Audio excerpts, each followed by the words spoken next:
बीजक रमैनी 8। तत्वमसि इनके उपदेशा, ई उपनिषद कहें संदेशा। ई निश्चय इनके बड़ भारी, वाहिक वर्णन करें अधिकारी।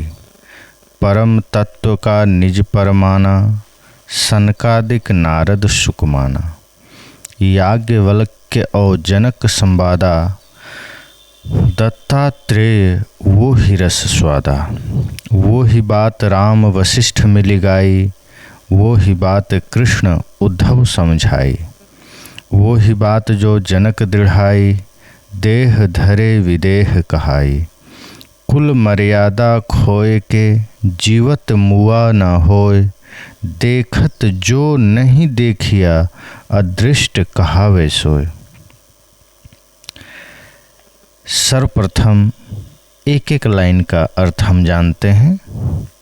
सदगुरु कबीर कहते हैं, तत्वमसि इनके उपदेशा। तत्वमसि क्या है?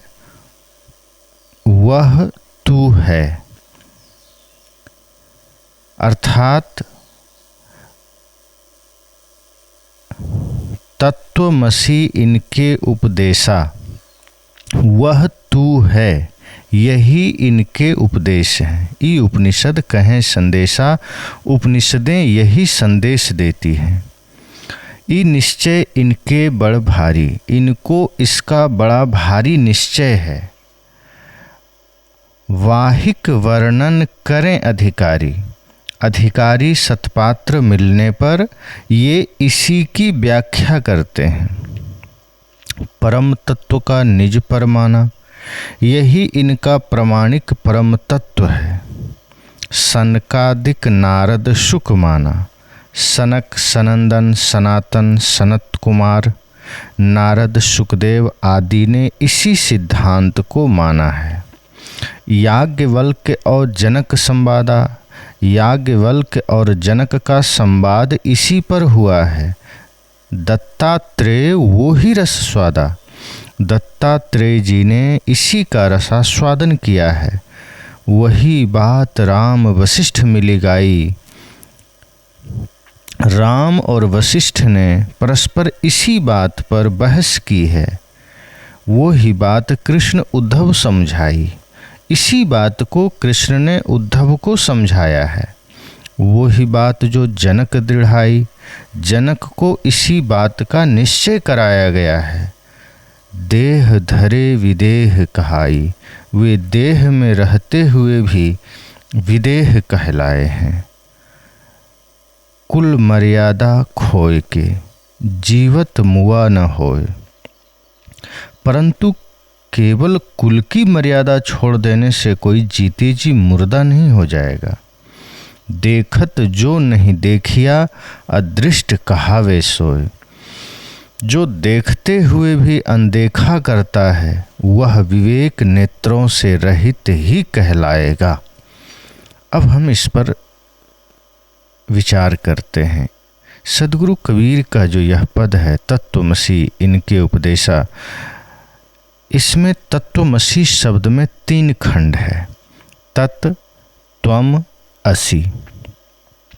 तत् का अर्थ है वह, त्वम का अर्थ है तू, असि का अर्थ है होना, अर्थात वह तू है। तत् का अर्थ तत्व, सार, सत्य भी होता है, अर्थात तू सत्य है, सार है। जिस सत्य, सार एवं परम तत्व को तू खोज रहा है, वह तू ही है। यह अध्यात्म का निचोड़ है। सदगुरु कबीर तत्वमसि को इस तरह से कहना चाहते हैं कि वह जो सत्य है, वह जो सार है, वो तुम ही हो। तुमसे भिन्न, तुमसे अलग और कोई दूसरा नहीं। छांदोग्य उपनिषद के 6ठे प्रपाठक के 16 खंडों में ऋषि उद्दालक ने अपने पुत्र श्वेत केतु को इसी तत्वमसि का उपदेश विस्तार से किया है। उन्होंने बारंबार कहा है, सा आत्मा तत्वमसि श्वेत केतु इति। हे श्वेत केतु, वह आत्मा, वह तू ही है। सनत कुमार ने छांदोग्य उपनिषद के 7वें प्रपाठक के 26 खंडों में यह विषय नारद को विस्तार से समझाया है। उन्होंने कहा है, भूमा में, निरतिशय में, अनंत में, सत्य में वह सुख है, अल्प में नहीं है। यो वै भूमा तत्सुखम नाल्पे सुखम अस्ति। यही बात सुखदेव स्वामी ने राजा परीक्षित को श्रीमद् भागवत में समझाया है। स्कंध 2 और अध्याय 9 में यह बात उन्होंने कही है। इसी विषय पर बृहदारण्यक उपनिषद में याज्ञवल्क्य और जनक का भी संवाद हुआ है। तो श्रीमद् भागवत के 11वें स्कंध में दत्तात्रेय जी ने भी इसी का रसास्वादन किया है, जहां उन्होंने अपने 24 गुरुओं का वर्णन किया है। महर्षि वशिष्ठ ने श्री राम को इसी तत्वमसि महावाक्य का उपदेश योग वासिष्ठ ग्रंथ में किया है। योग वासिष्ठ ग्रंथ, जो कि 32,000 श्लोकों में रचित अद्वैत वेदांत का अनूठा ग्रंथ है, इसी तत्वमसि का उपदेश श्री कृष्ण जी ने भागवत के 11वें स्कंध में उद्धव जी को बहुत विस्तार से दिया है। श्री कृष्ण जी ने कहा है, हे उद्धव, विश्वमेकात्मकम पश्यन सदैव अद्वैत दृष्टि रखो। याज्ञवल्क्य और अष्टावक्र ने जनक के मन में इस तत्वमसि वाक्य के सार को इतना दृढ़ कर दिया था कि वे देहधारी होकर भी विदेह नाम से कहे गए। अष्टावक्र जी ने और याज्ञवल्क्य जी ने जब जनक राज को संदेश अर्थात उपदेश दिया, उनको ऐसा दृढ़ निश्चय कर दिया कि तत्वमसि अर्थात यह शरीर तुम नहीं हो, ये जो तुम्हारे भीतर जो सार है, जो शाश्वत है, वो आत्मा है और वो तुम हो। ये शरीर तो मरणधर्मा है। ये पंच तत्व का शरीर कब पंच तत्व में विलीन हो जाए कोई नहीं जानता। ये तो सिर्फ साधना, यह शरीर साधन मात्र है, यह साधना के लिए मिला है। मोक्ष प्राप्ति के लिए मिला है, सत्य की प्राप्ति के लिए मिला है, यूं कहें परमानंद की प्राप्ति के लिए मिला है। इस ज्ञान से जनक जी इतना ज़्यादा गहरे उतर गए कि उनको ये बिल्कुल आभास हुआ। उन्होंने इस ज्ञान को इतना आत्मसात किया कि वो देह होते हुए विदेह हो गए। जिस ब्रह्म परमात्मा निर्वाण मोक्ष कैवल्य परमानंद परम शांति को तू खोजता है, वह तू ही तो है। तत्त्वमसि यह सचमुच ही अत्यंत महत्वपूर्ण वाक्य एवं भाव है, परंतु उपनिषद, भागवत, योग वासिष्ठ आदि ग्रंथों में इसकी व्याख्या इतनी उलझी हुई है कि उनमें इसका सही समाधान होना ही असंभव है। जिस तत्व को मैं खोजता हूँ वह मैं ही हूँ, यहाँ तक तो तथ्य है, परंतु जब यह कहा जाने लगता है अहमेवेदम सर्वम, अहम एव इदम सर्वम, यह सब कुछ मैं ही हूँ, यह सारा विश्व ब्रह्मांड मैं ही हूँ, तब आत्मज्ञान का अतिरेक किया जाता है। जिस सत्य को, जिस तत्व को, जिस भगवान को, निर्वाण को, मोक्ष को, परम शांति को तू खोजता है या मैं खोजता हूँ, वह मैं ही हूँ, यहाँ तक तो बात ठीक है। लेकिन जब यह कहने लग जाएं कि अहम एव इदम सर्वम, अर्थात यह सब कुछ मैं ही हूँ, यह सारा विश्व ब्रह्मांड मैं ही हूँ, तब आत्मज्ञान का अतिरेक हुआ। फिर यह मजाक हो गया जिससे विवेकवान से कोई मतलब नहीं रहता। कहा जाता है कि सर्वोच्च स्थिति में जाने के लिए आनुभविक जगत से ऊपर उठना ही होगा, परंतु यह जो अनुभवजन्य जगत से ऊपर उठना है वह यह तो नहीं हुआ, क्योंकि इस जगत को ही मैं मान लेना, यह धरती मैं ही हूँ, ये चांद मैं ही हूँ, ये मिट्टी, ये जड़, ये पदार्थ, ये पत्थर, ये पानी मैं ही हूँ, तो फिर इस अनुभव के जगत से, इस सृष्टि से स्वयं को ऊपर उठाना तो नहीं हुआ, वस्तुतः उसमें उलझ जाना हुआ। मनुष्य आनुभविक जगत से तो तब ऊपर उठता है जब वह सारे संकल्पों को त्याग कर समाधि में पहुंच जाता है। सारा विश्व ब्रह्मांड मैं ही हूँ, यह तो मन का अयथार्थ व्यायाम है जो जिज्ञासु को भ्रम में डालने वाला तथा ब्रह्म ज्ञान या आत्मज्ञान के नाम पर जगत में उलझाने वाला है। निश्चय ही अगर हम यह कहते हैं कि सब कुछ मैं ही हूँ, तो फिर यह सिर्फ पानी को मथने जैसा है और जिससे कुछ निकल नहीं सकता। ये एक सिर्फ बुद्धि का फिजूल व्यायाम है और ये ब्रह्म के नाम पर, ब्रह्म ज्ञान के नाम पर भ्रम पैदा करता है। आत्मज्ञान के नाम पर यह हमें उलझाता है। आत्मज्ञान का सच्चा स्वरूप तो यह है कि साधक विवेक द्वारा, ज्ञान के द्वारा अपने आप को जाने, अपने चेतन तत्व को, स्वयं को जड़ जगत से सर्वथा निकाल ले, सर्वथा पृथक समझे। परंतु यदि वह अपने आप को सब में मिलाकर जड़ चेतन एक समझने लगा, सब कुछ को एक मानने लगा, तो जानो वह संसार में उलझ गया।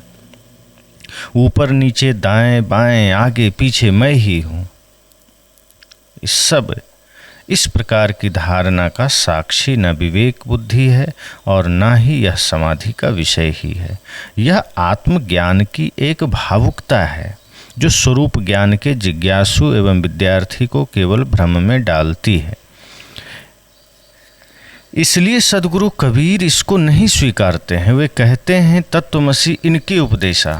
यदि इस तत्वमसी का अर्थ यहाँ ये लोग इस तरह से लेते हैं कि ये सब कुछ, ये सारा विश्व ब्रह्मांड मैं ही हूँ, ये जड़ जगत मैं ही हूँ, तो साहब कहते हैं फिर ये मेरे नहीं, ये इनके उपदेश हैं। अब बहुत गहरे और बहुत ही जोर देकर साहब कहते हैं कि तत्वमसी इनके उपदेशा।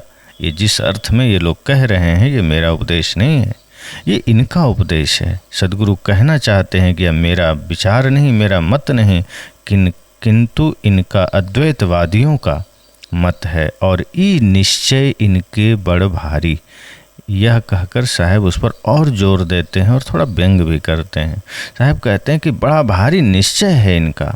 ये भी नहीं कि ये संशय में है, ये बिल्कुल मान बैठे हैं, निश्चय कर बैठे हैं कि हाँ सारा विश्व ब्रह्मांड सब मैं ही हूँ। ये बिल्कुल संकल्प ले करके, दृढ़ निश्चय करके, दृढ़ प्रतिज्ञा करके इन्होंने ये मान लिया है कि ये सब कुछ मैं ही हूँ। इसलिए सद्गुरु ने अन्यत्र कहा है, सनकादिक भंवरे पुष्पित वाणी की सुगंधी में भूल गए। सनकादिक भूले भंवर, वो ये बीजक बसंत में आया है।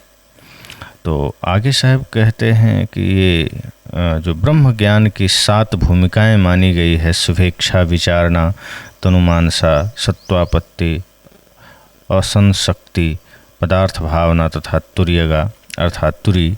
शुभेच्छा का अर्थ यहाँ है मोक्ष के इच्छापूर्वक शास्त्र और गुरु की वाणियों का पठन मनन। विचारणा अर्थात सदाचार में प्रवृत्त होना। तनुमानसा अनासक्त रहना या निधिध्यासन। सत्वापत्ति आत्माकार वृत्ति रखना। असंशक्ति अर्थात समाधि में आरूढ़ होना। ऊपर दिए 5 भूमिकाएं तो बुद्धिपूर्वक है, लेकिन छठी जो पदार्थ भावना है उसमें पहुंचकर कहते हैं कि उसकी गाढ़ी सुषुप्ति के समान स्थिति हो जाती है। दूसरे के प्रेरित करने पर ही उसे बाहरी भान होता है, और तुर्यगा अर्थात तुरी में पहुंचकर तो उसे कुछ भान ही नहीं रहता।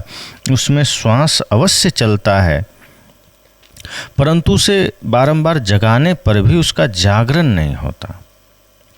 यह योग वासिष्ठ उत्पत्ति प्रकरण सर्ग 118 में आया। यह निश्चित ही यह एक अनुभवहीन काल्पनिक आदर्श है। सदगुरु कबीर कहते हैं, वो सदैव यथार्थ बातें कहते हैं। वे कहते हैं कि यदि कोई कुल गोत्र का अहंकार त्याग कर आत्मज्ञान में रमने लगा तो ऊंचा काम है, परंतु वह जीवित आदमी मुर्दा के समान अचेत नहीं हो सकता। जीवित मुआ ना होए, कोई परम आनंद में है, परम समाधि में है, तो यहाँ जो ये बातें कही गई है, साहब कहते हैं ये ऐसा नहीं है कि कोई व्यक्ति पदार्थ भावना में पहुंचकर उसकी स्थिति गाढ़ी सुषुप्ति के समान हो जाएगी और तुरी अवस्था में ऐसा हो जाएगा कि वो बेहोश हो जाएगा, उसे कुछ पता नहीं चलेगा। साहब कहते विवेक से देखने पर जड़ अलग है और चेतन उसका दृष्टा अलग है। दोनों एक कभी हो ही नहीं सकते। इसी प्रकार आसक्ति विहीन ज्ञानी अचेतन नहीं हो सकता। जिसने अपनी आसक्ति का त्याग कर दिया, जिसने अपने भीतर के विकारों का त्याग कर दिया और जो अनासक्त हो गया, वह अचेतन कैसे हो जाएगा, वो मूर्छित कैसे हो जाएगा। आत्मज्ञान, आत्मस्थिति कोई क्लोरोफार्म तो नहीं है, कोई बेहोशी की दवा थोड़े है जो उसे सूंघते ही आदमी अचेत हो जाता है। इन तथ्यों को देखते समझते हुए उनको अनदेखा कर भावुकतापूर्ण काल्पनिक धारणा बनाए रखना विवेक संगत बात नहीं है। साहब कहते हैं कि जो भी व्यक्ति इस आत्मज्ञान को प्राप्त करके समाधि में पहुंचता है, तो यहाँ यह कहा गया कि हाँ वो अचेतन हो जाता है। किसी के बोलने, कहने, जगाने, हिलाने, डुलाने पर भी उसे भान नहीं रहता। तो ये तो एक शराबी की स्थिति हो गई, जो ज़्यादा शराब पी लिया, फिर उसे कितना भी कुछ कहो उसका अपना भान नहीं रहता। तो इसके लिए इतना नौटंकी करने की क्या ज़रूरत है। किसी को शराब पिला दो, आत्मस्थिति में चला जाएगा। आत्मस्थिति तो परम जागरण की अवस्था है, परम होश की अवस्था है। वो ऐसा नहीं है कि बेहोशी की अवस्था है। संसार वहाँ नहीं है, संसार की अनुभूतियाँ नहीं है, संसार की जानकारियाँ नहीं है, पर वहाँ पूर्ण जागरण है, जहाँ हम स्वयं को जानने लगते हैं। और जहाँ स्वयं की जागृति है, उससे बड़ा होश दूसरा क्या हो सकता है। संसार के प्रति हम कितना भी सजग हैं, पर हमारा संबंध तो माया से है, हमारा संबंध तो क्षणिक है और जो पल पल बदल रहा है। पर जब हम पूर्ण रूपेण समस्त विकारों का त्याग करके पूर्ण अनासक्त होकर के स्वस्थित हो जाते हैं, उससे बड़ा होश और उससे बड़ा जागरण दूसरा कोई नहीं।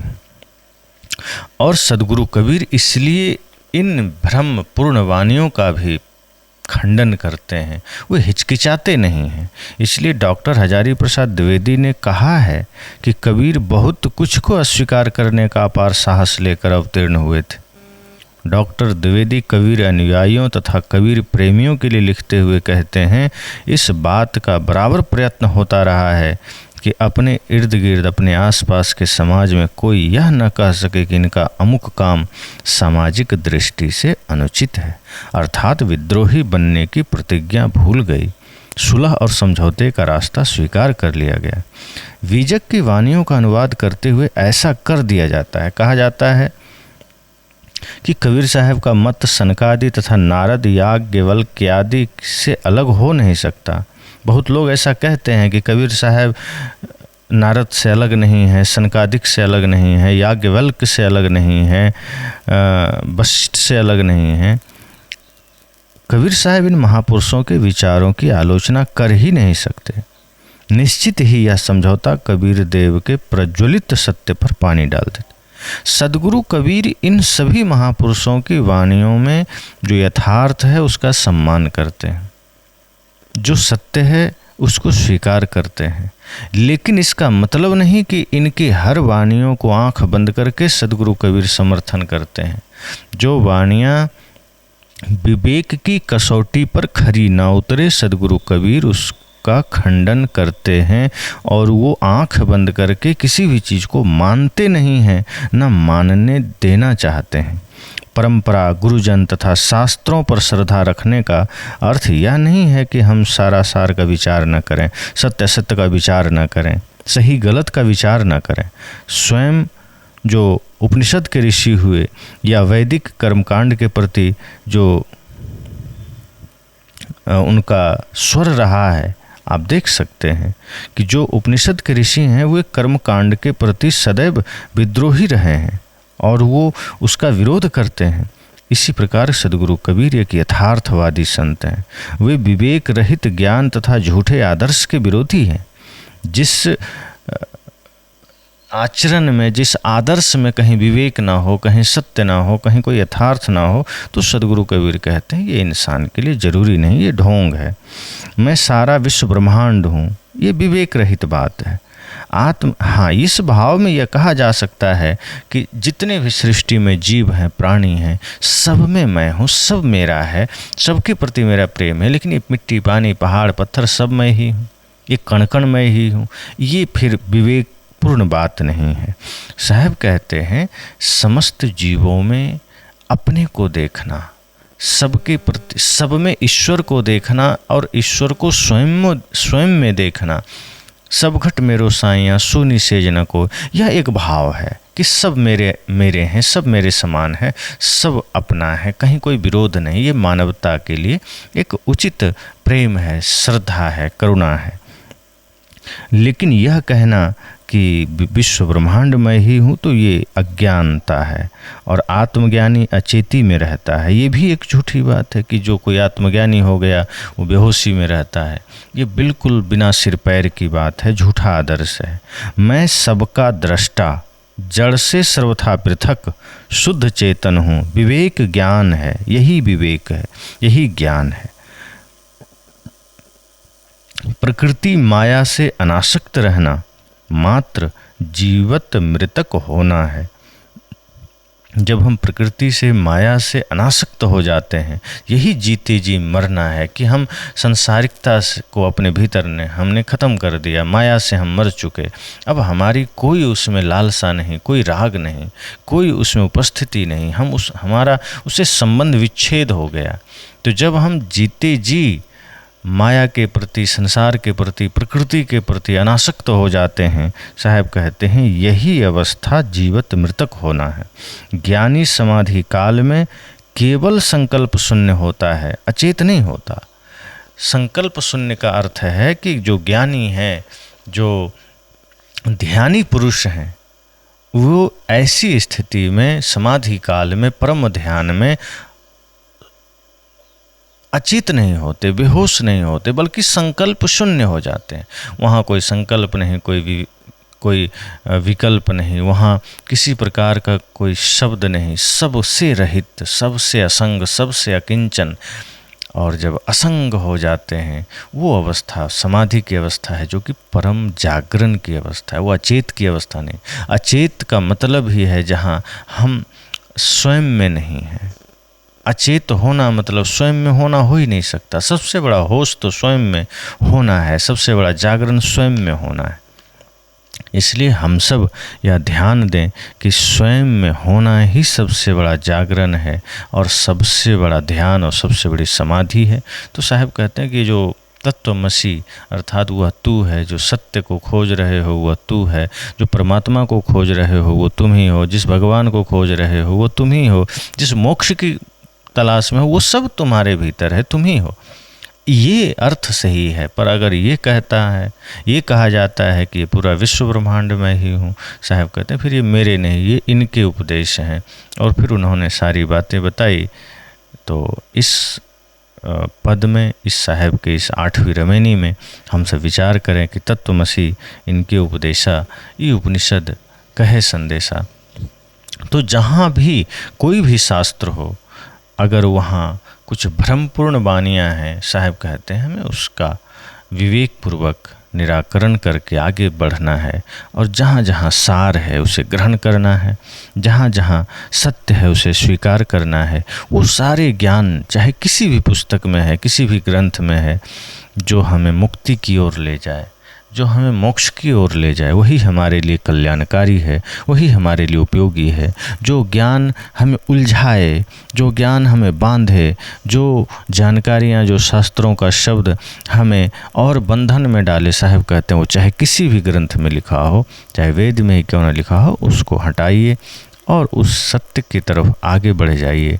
और उसका एक ही सूत्र है कि मन वासना मुक्त हो जाए, हम अनासक्त हो करके सब कुछ से अपने को अलग हटा करके जब स्वयं में लौटते हैं, वही परम समाधि की अवस्था है, वही परम ध्यान की अवस्था है।